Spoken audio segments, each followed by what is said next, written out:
What if the biggest biopic of 2026 wasn't the end of the story, but just the opening act? Michael Jackson's nephew just shattered box office records. Audiences went wild. Critics stayed divided. And right when everyone thought the credits rolled for good, Lionsgate dropped the quietest, loudest signal possible. They're already lining up cameras for more. Jaafar Jackson is ready to step back into those shoes. Laura Harrier's trailblazing Motown exec is still in the mix. And the King of Pop's next chapter? It's no longer a rumor. It's on the calendar. Let's rewind for a second, because the speed of this is wild. Michael hit theaters in late April 2026 and immediately rewrote the rulebook. Nearly 100 million domestic on opening weekend, over 200 million worldwide. It didn't just beat the music biopic openers, it lapped them. By summer, it had crossed $1 billion, becoming the highest-grossing biopic of all time, and Lionsgate's biggest film ever. Audience scores stayed sky-high. People walked out talking about the dance sequences, the costumes, the pure electricity of watching Jaafar Jackson move like his uncle. Critics? Much colder. Many felt the movie played it safe, ending right as the bad era peaked and leaving the more turbulent later years off the table.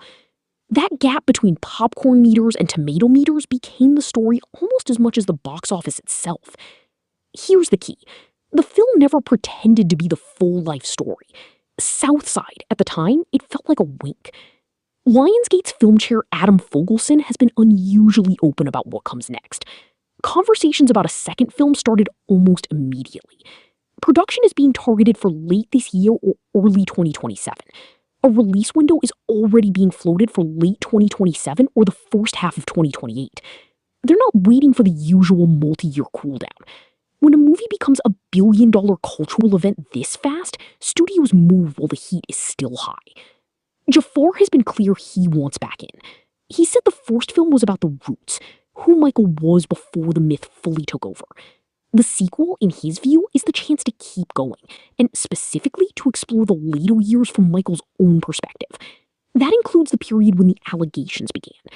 Jaafar has spoken about how those stories have mostly been told by other people, and how the family feels Michael's voice has been missing. Laura Harrier played Suzanne de Passe, the Motown executive who helped open the door for the Jackson 5. Her presence in the first film grounded the early industry side of the story. Whether she returns for the next chapter isn't locked in yet, but the title we're already seeing float around, Michael 2 with Jaafar and Laura, tells you the studio knows that early Motown energy still matters. Continuity with the people who helped build the legend is part of what made the first film click for audiences. There's also practical momentum. Some musical sequences shot for the original were left on the cutting room floor during the legal and creative reshaping of the third act. Lionsgate has already indicated those pieces are likely to reappear. That gives the sequel a head start most follow-ups never get. Now the harder part. The first film had to navigate real legal boundaries. Certain events from the early 90s could not be depicted because of settlement conditions. A sequel that moves deeper into the 90s and beyond will face the same restrictions, and even closer scrutiny.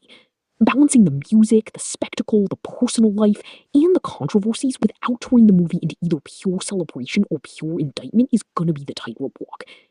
Graham King has been thinking about the larger canvas since before the first film opened. Antoine Fuqua's schedule is packed, which is one of the real-world hurdles. Still, the pieces are lining up faster than almost any other recent biopic sequel. So here's where we stand as of right now. Cameras could be rolling before the end of 2026.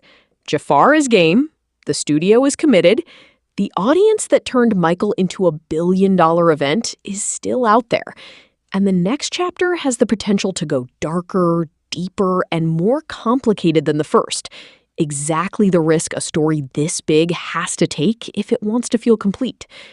Whether it sticks the landing is still years away, but the fact that we're already talking production dates instead of maybe someday tells you everything about how powerful that first movie landed.